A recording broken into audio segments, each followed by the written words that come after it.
Olá, seja muito bem-vinda, muito bem-vindo ao Educação, o programa que fala de educação em tom maior.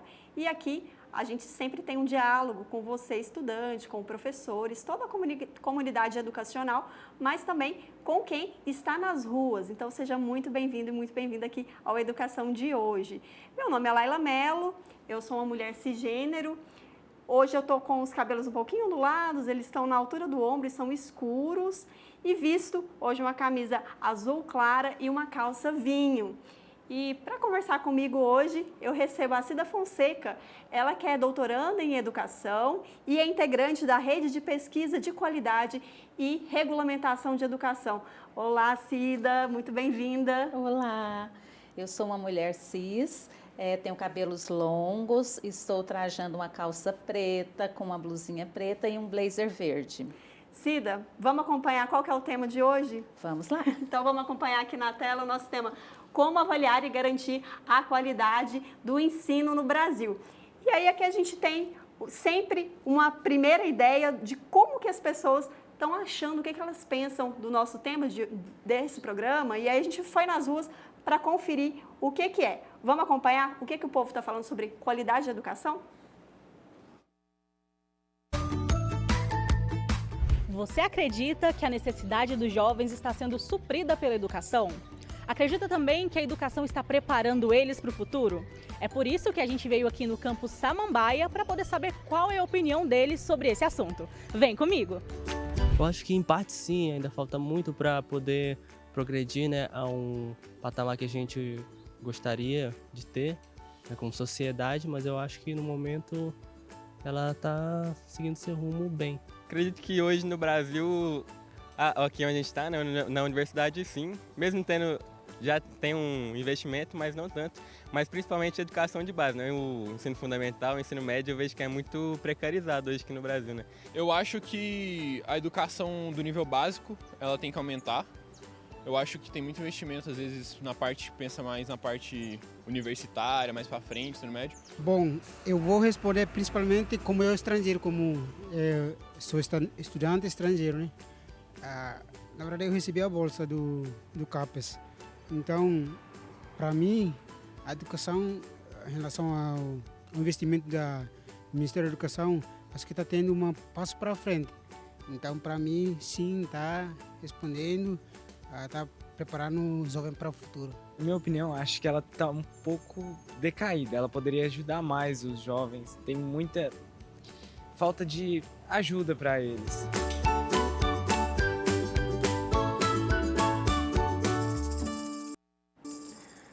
Pois é, professora Cida, a gente acompanhou aqui o que a população acha, né? O que a população pensa de qualidade de educação. Mas eu queria te perguntar, por que é importante a gente avaliar a educação brasileira? Então, Laila, a avaliação da educação superior ou da educação básica, como foi colocado nas falas apresentadas, ela é muito importante, porque ela é uma forma de verificação da própria qualidade da educação. A gente entende que a avaliação, ela não é a qualidade em perspectiva restrita, mas ela é uma das facetas da qualidade da educação. E nesse sentido a gente verifica em leis como a própria LDB, a Constituição Federal, que a avaliação, ela se constitui como um princípio de qualidade. Então é muito importante a gente avançar, né, nessas propostas de avaliação da educação, seja em suas etapas, seus níveis e modalidades. Em todos os sentidos, desde a educação básica até o ensino superior, é importante a gente observar bastante a educação. Sim, com certeza. Professora, a gente foi ouvir, em relação a esse assunto, a professora Maria Helena, ela que já foi presidenta do INEP, que ela falou para a gente da avaliação da educação básica, do sistema de avaliação da educação básica, conhecido como SAEB, e ela vai apontar para a gente a importância da gente observar, diagnosticar essa educação para construir política pública, né? Que é um dos objetivos quando a gente pensa em avaliação, seria isso? Sim, com certeza. Todos os processos avaliativos, seja SAEB, seja ENEM, seja ENAD, né, na amplitude dos sinais, eles são diagnósticos para a construção de políticas públicas. Todavia, existe alguns vieses e algumas observações necessárias, né, na amplitude dessas avaliações. Então, eu te convido a acompanhar, né, esse debate. Hoje a gente vai falar de ENAD, de Enem, mas agora vamos começar então falando de SAEB. Vamos acompanhar aqui a professora Maria Helena Guimarães.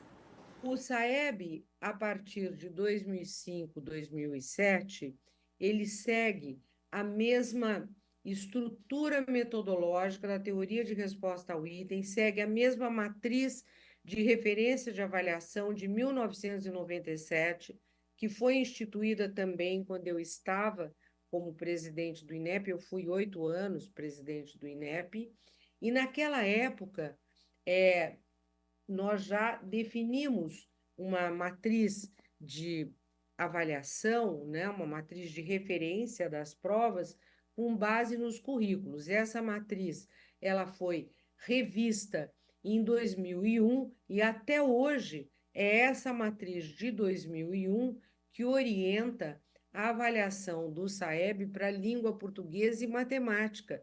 E essa matriz, obviamente, ela está ultrapassada, ela precisa ser revista de acordo com a BNCC, o que será feito a partir do ano que vem, a partir de 2025. O SAEB hoje, ele é um sistema de avaliação que, na minha visão e da maioria dos especialistas da área, ele está atrasado, né? Por quê? Porque o SAEB não incorporou ainda as competências e habilidades da Base Nacional Comum Curricular ou não incorporou aquelas habilidades que as avaliações internacionais medem e mostram que o Brasil vai muito mal, como é o caso do PISA, como é o caso do PIRLS, né? Então, vejam, é muito importante que, a partir deste ano, o INEP instituiu um grupo de trabalho para pensar o SAEB do futuro, que o SAEB do futuro considere, a partir do próximo ano, mudanças de aperfeiçoamento para avaliar essas habilidades e ser mais, digamos assim, exigente na avaliação dessas habilidades de alfabetização em língua portuguesa, de alfabetização em matemática, de avaliação da educação científica, avaliação de ciências humanas, para que a gente possa melhorar cada vez mais o aprendizado dos nossos alunos. Para isso, é importante introduzir inovações tecnológicas no nosso sistema de avaliação, né? É importante gradativamente introduzir questões abertas e não ficar apenas com questões fechadas. Os sistemas internacionais usam cada vez mais questões dissertativas, questões abertas para avaliar. São questões que são oferecidas em plataformas digitais. O Brasil ainda não oferece isso nas nossas avaliações, deveremos nos preparar para isso, melhorar a avaliação da alfabetização, que ainda é amostral, tornar a avaliação da alfabetização censitária para que cada escola possa ser monitorada e ter um acompanhamento que permita o aperfeiçoamento da alfabetização, que é a etapa mais importante da aprendizagem da criança. Pois é, a gente acompanhou aí a professora Maria Helena Guimarães, né, professora Cida, que falou dessa questão do SAEB, apontou um cenário presente, o cenário que está se desenhando para o futuro, mas eu queria voltar. Eu queria que a senhora explicasse para quem está em casa o que é o SAEB, como é que ele funciona, o que é essa prova e o que ela mede. Bom, o SAEB é o sistema de avaliação, né, da educação básica, e ele tem como intuito, como toda avaliação de larga escala, uma avaliação externa, ela tem como objetivo avaliar, né, a qualidade dos processos formativos da educação básica. Só que dentro dessa perspectiva da avaliação, a gente precisa entender que a avaliação, como todos os processos linkados à educação, eles são polissêmicos. Né, eles existem, eles se substanciam, né, em concepções divergentes e, principalmente, as avaliações que se constituem também em um processo polissêmico. Por que eu digo isso? Porque ela vai se erigir a partir da concepção que se tem de educação. Então, por que eu quis situar, né, fazer essa introdução? Porque quando a gente pega lá no início, na materialização da formulação da proposta desse processo avaliativo, a gente vai entender que ele surge ali naquela vertente de avaliar a aprendizagem, de subsidiar políticas públicas para a educação básica. Mas, ao se estruturar como uma política de larga escala, ela acaba que deixando de observar questões de pluralidade, questões regionais.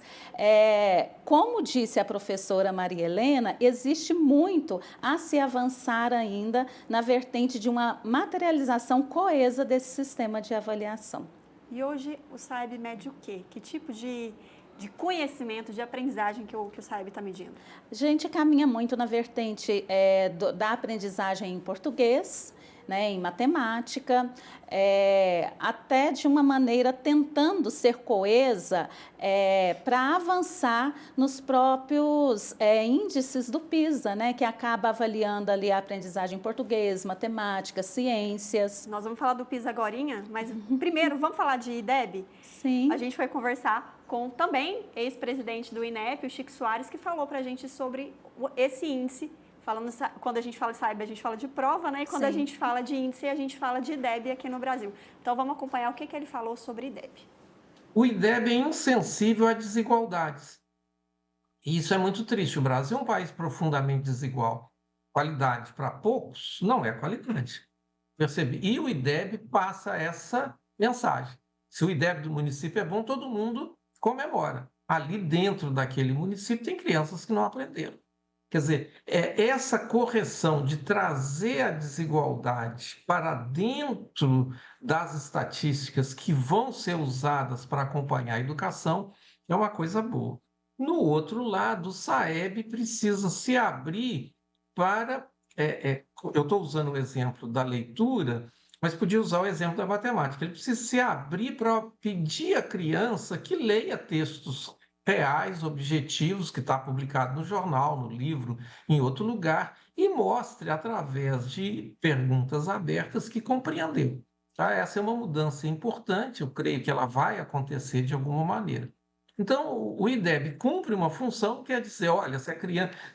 Na realidade, a função maior do IDEB e do SAEB, porque o IDEB é um indicador, é um número, o SAEB é uma prova, você tem os resultados. Quando o IDEB é baixo, nós temos um problema muito sério.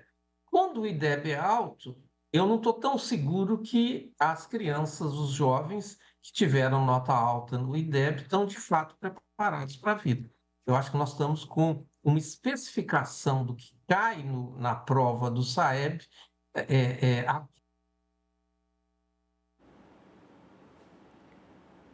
Pois é, professora Cida, o Índice de Desenvolvimento da Educação ele foi criado pelo INEP, né, em 2007, e ele está aí para medir a educação. Ele é um índice, né? E aí o professor Chico fala sobre essas questões que a senhora havia falado antes, sobre não considerar a desigualdade e até mesmo não avaliar se aquele aluno, se aquele estudante, ele teve um êxito no sentido de estar no mercado de trabalho, de estar ali, né? A efetividade, de fato, desse índice. E aí, como é que a gente pode pensar nesse índice, pensando na educação brasileira e avaliação de qualidade? Então, Laila, para a gente pensar essa avaliação de qualidade, para pensarmos restritamente a qualidade da educação, eu achei muito interessante no vídeo inicial, quando os estudantes começaram a falar sobre a qualidade, nós vimos que cada um trouxe uma visão da qualidade. que isso nos demonstra? Que falar em qualidade, a gente vai falar em qualidade para alguém, né? Qualidade na vertente de algum objeto. A gente não pode falar em qualidade, mas em qualidades, porque ela vai se materializar a partir da perspectiva, né, do objeto ou da pessoa ou da situação a qual estamos falando. Na amplitude do IDEB, enquanto um índice, a gente entende que há uma padronização em que não se considera a realidade brasileira. Nós vivemos aí em um país continental, né, com diversidades variadas, e nós temos aí essas provas que vão avaliar estudantes de uma rede privada, por exemplo, em uma escola central, com toda uma sociedade, com toda uma realidade socioeconômica estruturada. E no mesmo balaio, coloca-se os estudantes de escolas públicas, periféricas, sem estrutura física, sem estrutura humana, e acaba-se mensurando de uma mesma maneira, né, a partir de mesmos padrões. Então, a gente entende que para se efetivar, para termos índices verdadeiramente reais, como foi colocada a preocupação aqui, a gente precisa avaliar a partir de particularidades. A gente costuma dizer que a qualidade da educação, mesmo na vertente da avaliação, ela pode ser estruturada em uma amplitude socialmente referenciada, que é onde a gente analisa elementos para além da própria nota, para além do próprio índice. E aí a gente vai falar de outros índices que estão aí, outras formas de avaliação. A gente vai falar sobre Enem, sobre ENAD, né? Avaliação do ensino médio e da educação superior, mas isso é no próximo bloco. Então fica ligado aqui no Educação.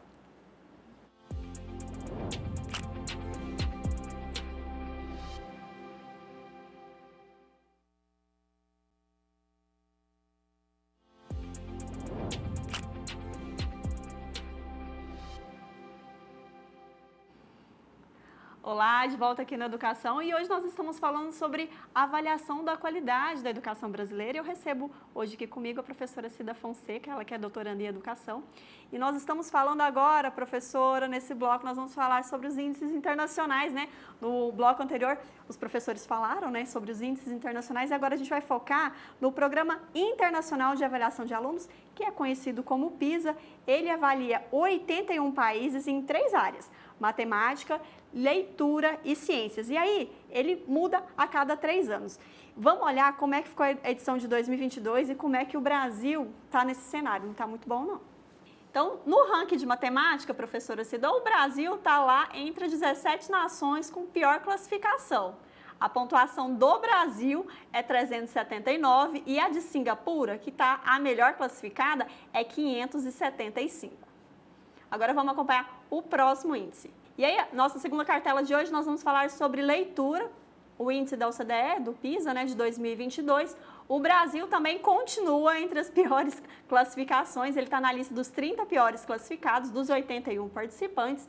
E aí, Singapura de novo com 543 pontos e o Brasil com 410. Então, leitura também, o Brasil está muito mal classificado, né?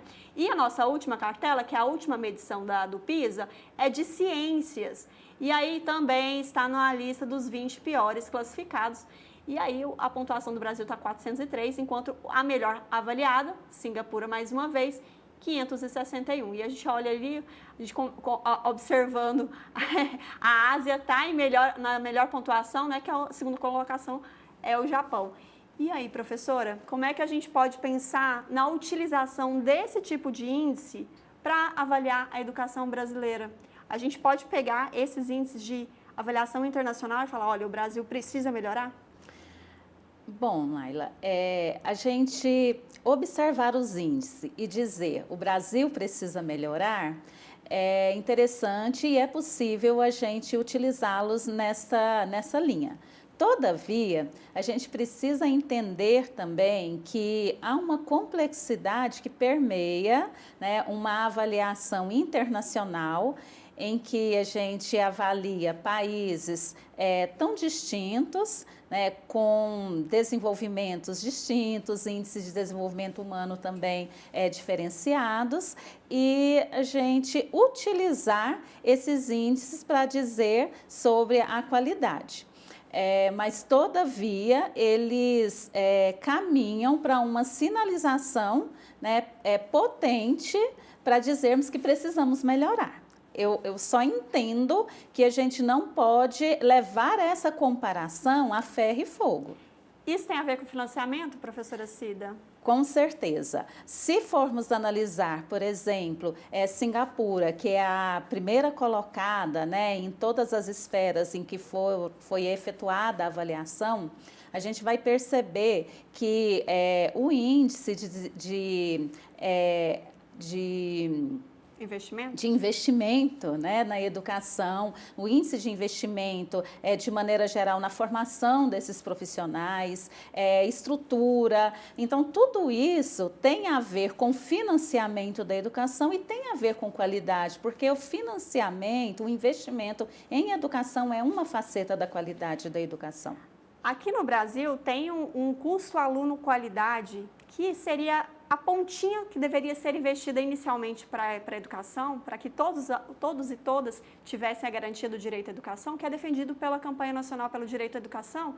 Professora Cida, e a gente foi conversar para falar sobre financiamento e o quanto é importante investir em financiamento para pensar em qualidade com a Fineduca, Associação Nacional de Pesquisa em Financiamento de Educação. O professor Nelson Amaral vai falar sobre a importância de pensar em dinheiro, né? Porque tudo na vida a gente, infelizmente, tem que ter dinheiro. Com certeza. E a educação também tem que ter. Então, vamos acompanhar.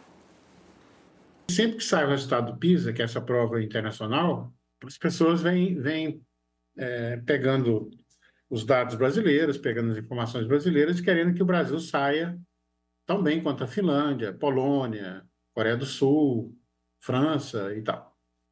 Então, o que ocorre? O pessoal preocupado, né? Como que a gente responde a essa cobrança, né, em relação aos estudantes brasileiros? Em geral, as pessoas partem para responsabilizar os professores por isso e os diretores das escolas, né? Então, por conta desse tipo de abordagem, a área acadêmica brasileira começou a trabalhar bastante sobre esse assunto e começou a pesquisar como é que são as escolas na Europa, nos Estados Unidos, no Canadá, no Japão e tal, né? Como é que é o salário dos professores lá, como é que é o salário dos professores aqui, para começar a perceber as interferências que existem no resultado dessa prova, né? Aí chegou-se à formulação desse custo aluno-qualidade, a partir de componentes como o tamanho da sala de aula, o salário dos professores, um conjunto de informações que são importantes no processo educacional. Então, procurou-se definir, para esse conjunto de informações, exatamente o que se poderia traduzir como resultado desse processo dadas essas condições para a escola existir, são condições necessárias para que tenha um resultado, uma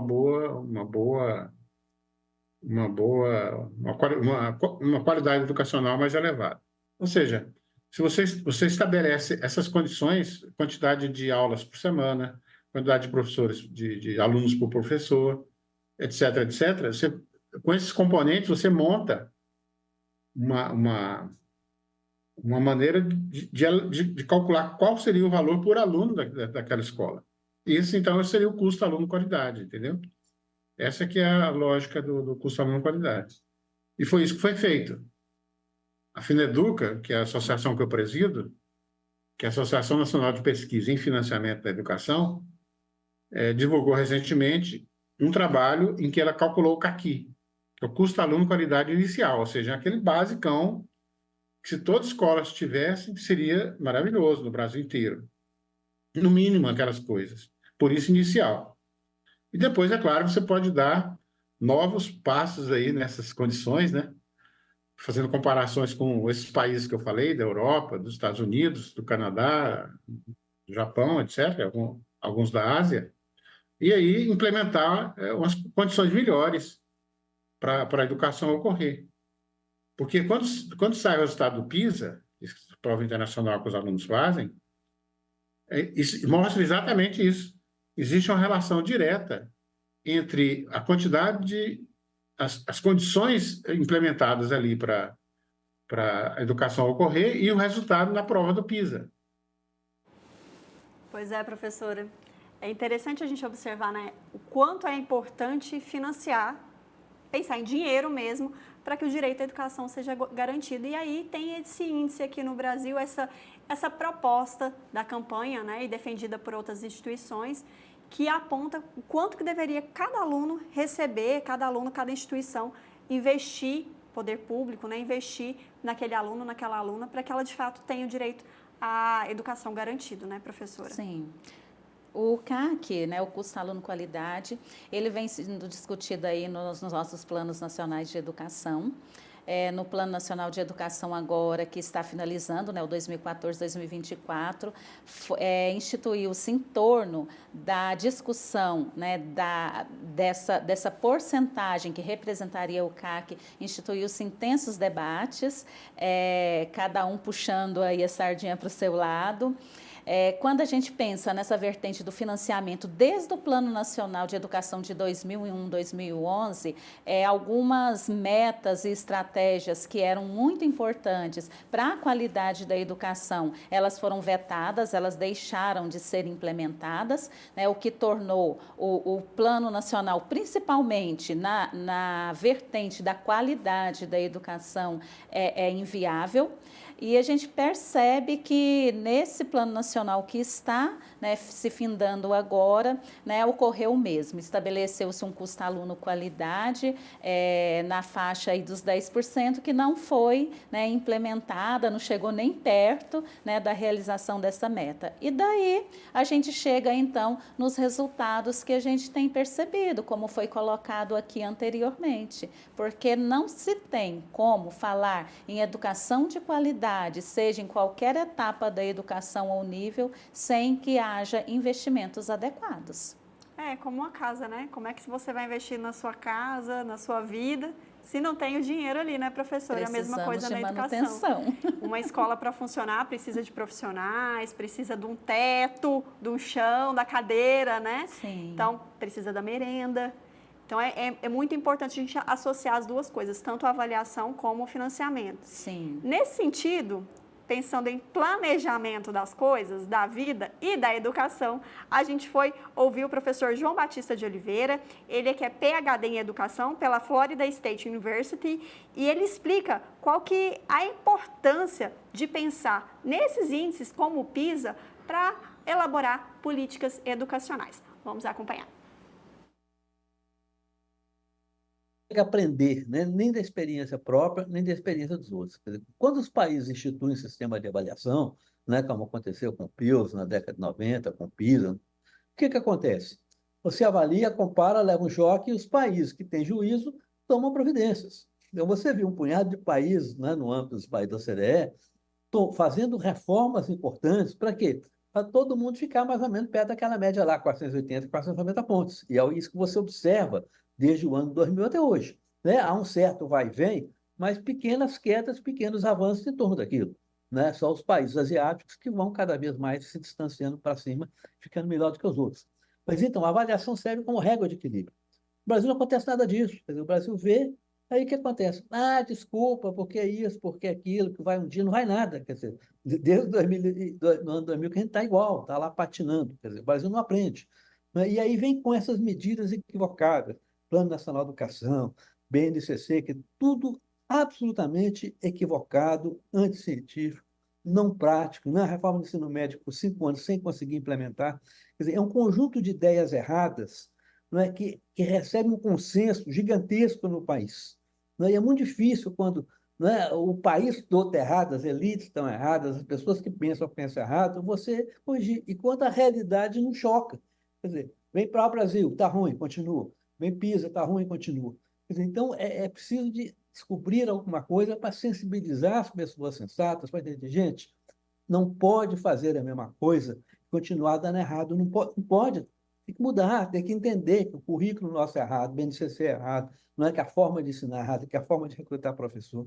Então, o Brasil tem que entender essas coisas, mas está difícil entender, né? Então, enquanto não houver esse entendimento, né, alguns poucos municípios estão tentando fazer isso, não é? Nenhuma rede estadual que eu conheça, não vai avançar, não é? E o mesmo se aplica ao setor privado, né? Quando você olha no Brasil inteiro, né, as notas do setor privado em cada município são coladas nas notas do setor público. Quer dizer, quanto pior a nota do setor público, pior a nota da escola privada. Quanto melhor, um pouco melhor. Ou seja, é uma preguiça de acomodação.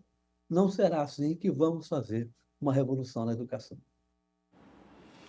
Pois é, professora Cida, o professor Nelson tem uma posição polêmica a respeito de como esses índices estão sendo usados aqui no Brasil. Falta um melhor uso de diagnósticos desse tipo de avaliação aqui no país? Com certeza. Esses índices, eles precisam ser melhor avaliados, né? Você disse que o professor Nelson tem uma posição um pouco polêmica, né? Ele que aí falou representando a Fineduca, o professor João também tem o seu posicionamento. Eu concordo, principalmente com o professor João, em muitas das suas falas, né, principalmente no sentido qual ele traz, que essas avaliações, e aí, Laila, eu não cito apenas o PISA, mas as avaliações que a gente já trouxe aqui, os resultados, eles não servem, eles não estão sendo utilizados mediante a sua proposta inicial, que é de avaliação da aprendizagem, uma avaliação diagnóstica, em que se observa os pontos fortes, os pontos fracos, e aí planeja-se políticas e ações para que se avance. Mas a gente entende que esses índices avaliativos, eles estão sendo utilizados para mensuração e ranqueamento. Concordo em grau, número e gênero com o professor. Todavia, eu sou obrigada a discordar quando o professor coloca, principalmente em relação ao Plano Nacional de Educação, que é uma política que está sendo implementada equivocadamente. Grandes pesquisadores da educação, exemplo, o professor Luiz Dourado, pesquisador da UFG, professora Márcia Aguiar, professor Saviani, Libânio, né? Eles trazem aí, principalmente o professor Luiz Dourado, que o PNL é o epicentro da educação e principalmente na vertente da qualidade. A gente tem várias metas, várias estratégias que vão permear, né, mecanismos para se estruturar a qualidade da educação, não apenas na vertente da avaliação, porque a gente percebe que um dos grandes equívocos que tem acontecido é que se avalia de maneira mensuratória e não traça-se realmente diagnósticos capazes de avançar nos pontos que deixaram a desejar, que têm contribuído negativamente para essa qualidade da educação.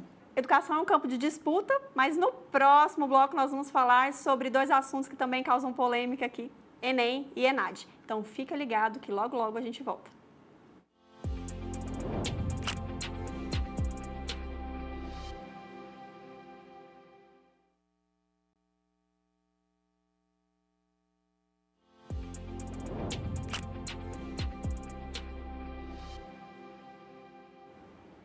Olá, de volta aqui na Educação, e hoje eu estou recebendo a professora Cida Fonseca, que está me ajudando a pensar a educação, a qualidade da educação brasileira. E agora, professora, nós vamos falar sobre duas provinhas, o Enem e o ENAD. Primeiro, nós vamos falar sobre o Enem, e o professor Chico Soares volta aqui para conversar com a gente a respeito desse exame que tem um dos objetivos, ou não sei, era ou é, avaliar o ensino médio. Vamos acompanhar o que ele está falando a respeito do Enem. De avaliação, é inevitável que as pessoas pensem no Enem. Mas vamos colocar o Enem no seu devido lugar. Hoje, o Enem é apenas um vestibular nacional. Então, tem várias vantagens disso, mas sendo um vestibular, o objetivo do Enem é seleção. Claro que nós precisamos de uma prova que seja muito bem feita, e o Enem é uma prova bem feita, é uma prova profissional, mas esse é um objetivo restrito na educação, que é selecionar. Infelizmente, na sociedade isso é necessário.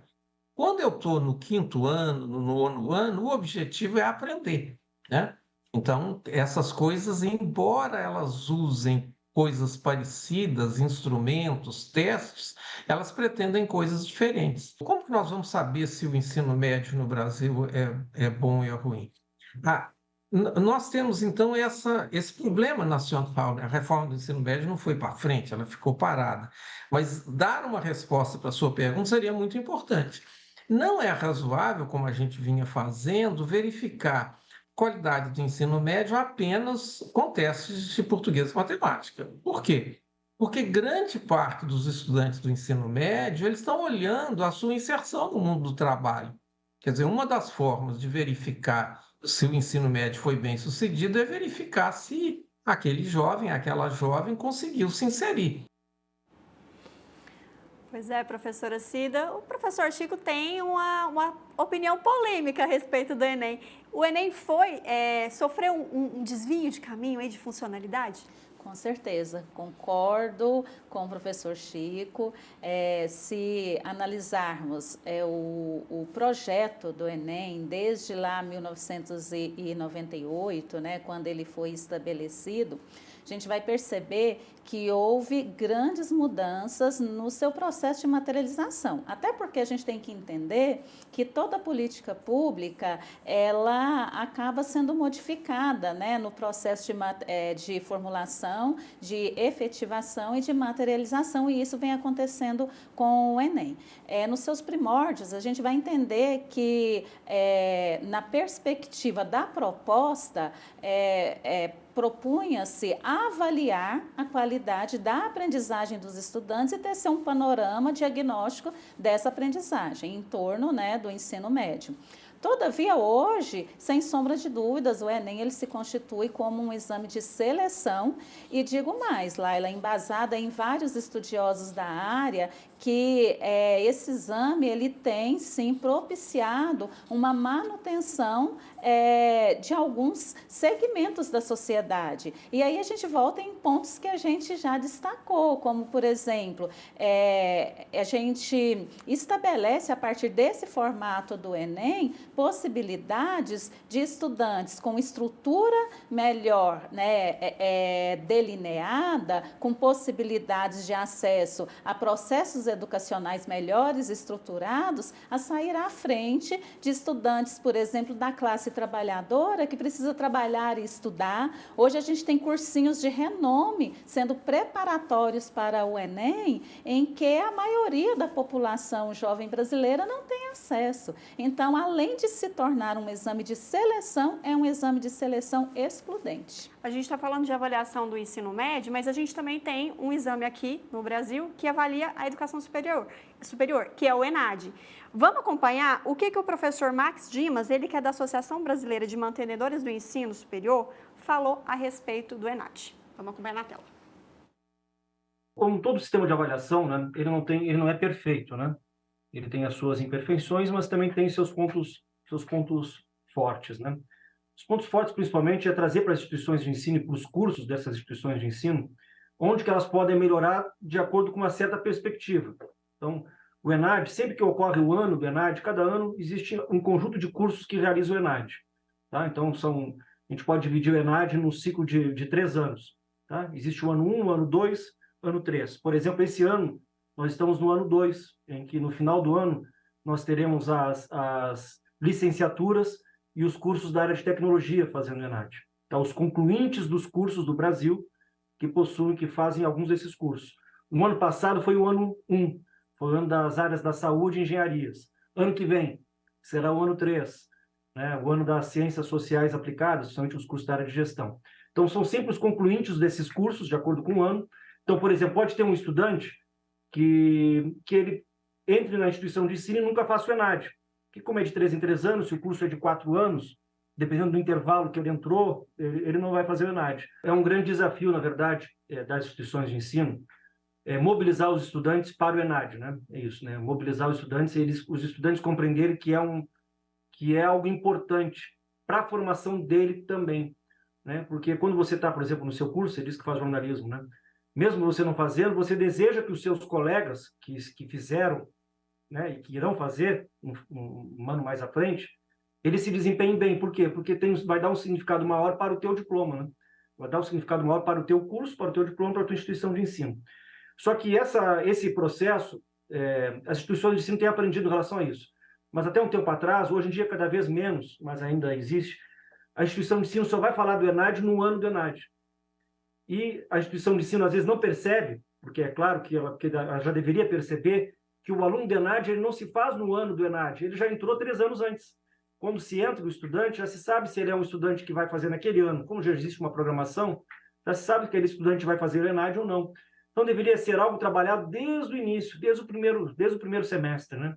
Um trabalho de mobilização da importância, um trabalho também pedagógico, de você ter um projeto pedagógico dentro do curso que satisfaça o mercado e satisfaça as competências, os conhecimentos que o ENAD deseja. E também satisfaça o estudante. Pois é, professora Cida, a gente falou de SAEB, que mede a educação básica, né? Enem, ensino médio, e agora o ENAD, que é a educação superior à graduação, né? Quando a gente está falando do ENAD, a gente está falando sobre graduação. É um desafio chamar esse estudante para essa prova, chamar, vem aqui, vamos fazer essa prova, vamos avaliar o curso? Laila, com certeza é um desafio, é um dos maiores desafios que o ENAD enfrenta. A gente tem aí um estudo bem interessante que foi realizado na amplitude da OCDE, um estudo encomendado pelo INEP, e nesse estudo ele evidencia como um dos grandes gargalos, né, para essa qualidade da educação superior, realmente o comprometimento dos estudantes.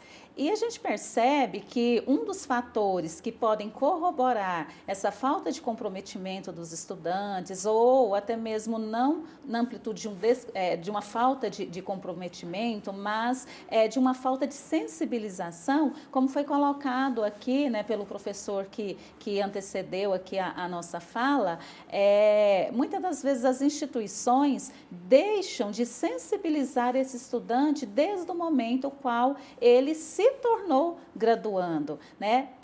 Deixando de compreender que o ENAD ele vai se constituir em ciclos. Então, aquele estudante ele precisa ser sensibilizado, né, com um tempo propício para isso.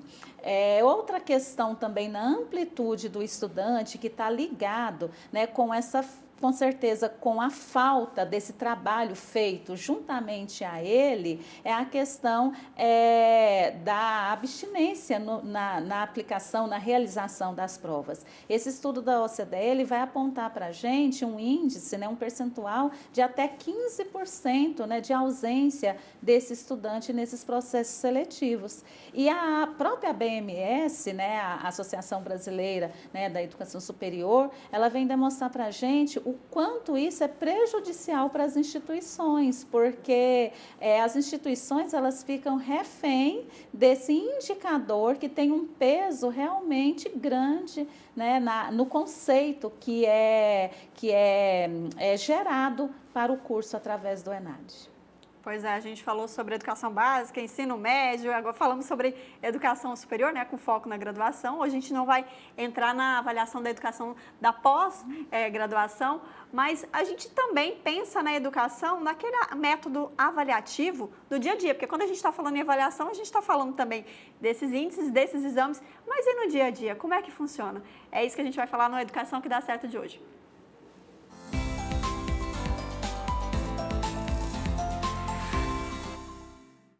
Pois é, a gente vai contar um caso para vocês aqui hoje e quem vai nos falar sobre esse assunto é a professora Lígia Basso. Ela é diretora da Escola Municipal Eurípides Menezes, aqui em Aparecida de Goiânia, e ela vai mostrar as várias possibilidades de avaliação, além daquelas provas tradicionais. Vamos acompanhar.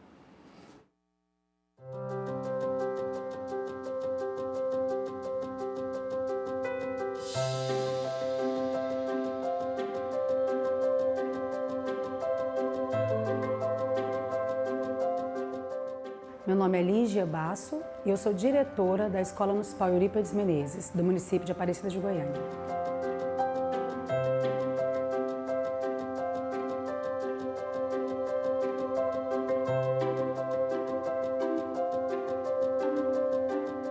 O critério de avaliação, nós temos sim avaliação escrita.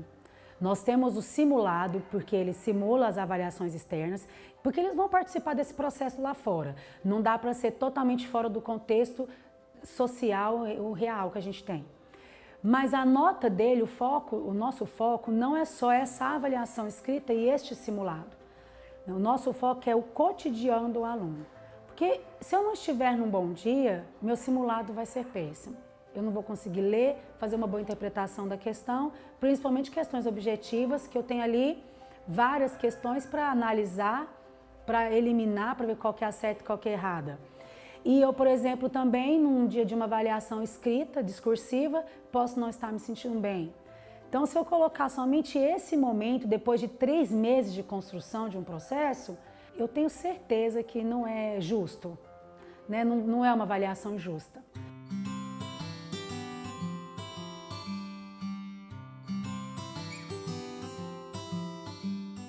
Hoje, o que a gente entende é que só essas metodologias, que são comuns a todas as escolas, não são suficientes para a gente medir, vamos dizer assim, né, o quanto o meu aluno absorveu daquele conteúdo que foi trabalhado em sala de aula.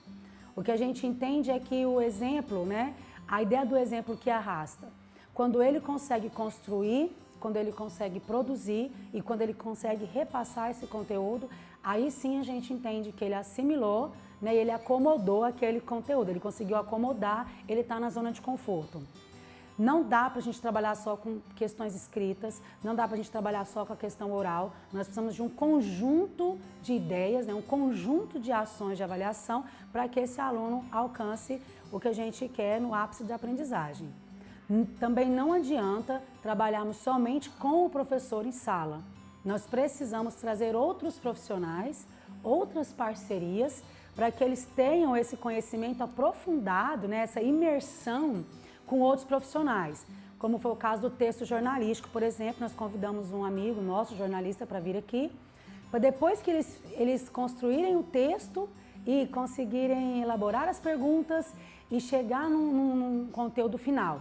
Então, eles escreveram, eles produziram e eles corrigiram também, do princípio ao produto final. Foi tudo feito por eles. E isso não foi só com o texto jornalístico, esse foi um dos momentos, né? Nós tivemos palestras e reportagens com o pessoal sobre o Holocausto, entrevista com pessoas que têm família que saíram, né, de lá para cá e que passaram por tudo isso, e eles entenderem o porquê que a Aparecida de Goiânia tem um projeto sobre o Holocausto. A Secretaria da Mulher, que faz esse trabalho, né, de políticas públicas para as mulheres, veio trabalhar com eles, e eles, pela vivência que eles têm em casa, familiar, pelas histórias que eles ouvem, que eles contam também, eles viram a necessidade de se construir, né, algo pensando nas mulheres. Isso mudou o comportamento dos meninos da escola. E a gente percebeu o quê? Que só trabalhar os textos, a estatística de quantas mulheres morrem pelo feminicídio, ou os textos que eles leram, né, que trouxeram tantas informações, que foi trabalhado a leitura, foi trabalhada a escrita, foi trabalhada a ortografia, foi trabalhado tudo isso, mas eles não perceberam. Porque o produto ali para eles era o foco do interesse, que era entender o que era o feminicídio, por que tantas mulheres morriam, e eles construíram os trabalhos, criaram coreografias, escolheram músicas com os professores.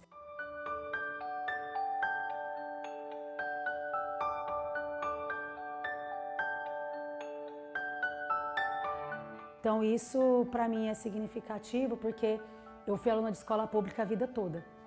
E eu sou professora porque eu fiz magistério. Então eu comecei magistério lá nos meus 15 anos e eu já era professora. E eu escolhi essa profissão e eu amo o que eu faço e é o que eu gostaria que eles tivessem. Independente de sair do ensino médio e ir para a faculdade regularmente, ou de entrar no ensino técnico primeiro e depois ir para uma faculdade. Mas que eles conseguissem identificar o que é importante para eles e dali trilhar o caminho deles.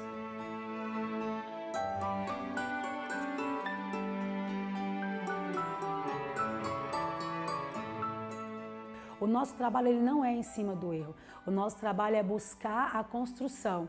Então, se teve algum erro ali naquele processo, foi algo que ficou em dúvida, foi alguma coisa que não conseguiu construir, o que a gente pode fazer para melhorar aquilo ali? Então, não é o erro assim, você errou, então você vai ter que refazer como punição. O erro não é punição. A avaliação, ela está dentro do processo do planejamento pedagógico do meu professor. Então, ela está o tempo inteiro, ela é constante, ela é essa roda viva, é a escola que não para, é essa roda que não para.